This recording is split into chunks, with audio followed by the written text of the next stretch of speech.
ഇതുപോലത്തെ ചെറിയ ബാത്റൂമാണ് നിങ്ങൾ ചെയ്യുന്നതെങ്കിൽ നിങ്ങൾക്ക് 4-2 ടൈല് ചെയ്യുന്നതാണ് നല്ലത്.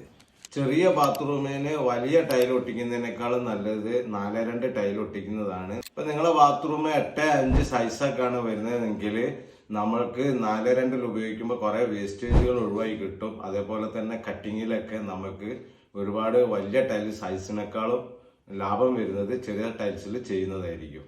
4-2 ടൈലാണ് നമ്മൾ ബാത്റൂമിൽ ഫിക്സ് ചെയ്യുന്നതെങ്കിൽ നമുക്ക് ഒറിസോണലായിട്ടോ വെർട്ടിക്കലായിട്ടോ നമുക്ക് ചെയ്യാൻ പറ്റും. ബാത്റൂം ടൈല് ചെയ്യുന്ന സമയത്ത് നമ്മൾ ശ്രദ്ധിക്കേണ്ട കാര്യം എന്താണെന്ന് വെച്ചിട്ടുണ്ടെങ്കിൽ ചെറിയ ടൈലായാലും വലിയ ടൈലായാലും നമ്മൾ സ്പേസർ കൊടുത്ത് അപ്പോക്സി ചെയ്യൽ നിർബന്ധമാണ്.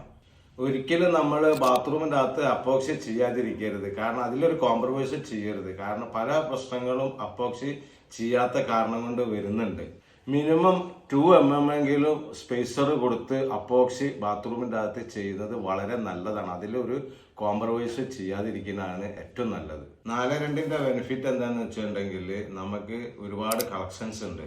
അതിൽ നമുക്ക് ഗ്ലോസി ഉണ്ട്, മാറ്റ് ഉണ്ട്. ഗ്ലോസി ടൈല് വാളിൽ നമ്മൾ ഫിക്സ് ചെയ്യുകയാണെങ്കിൽ അതിന്റെ സെയിം ഡിസൈനിൽ നമുക്ക് മാറ്റിൽ ഫ്ലോർ ചെയ്യാൻ പറ്റും. ഇനി അതല്ല മാറ്റിൽ തന്നെ നമ്മൾ ചെയ്യുകയാണെന്നുണ്ടെങ്കിൽ നമുക്ക് വാളും ഫ്ലോറും മാറ്റിൽ അതേ ഡിസൈനിൽ തന്നെ ചെയ്യാൻ പറ്റും.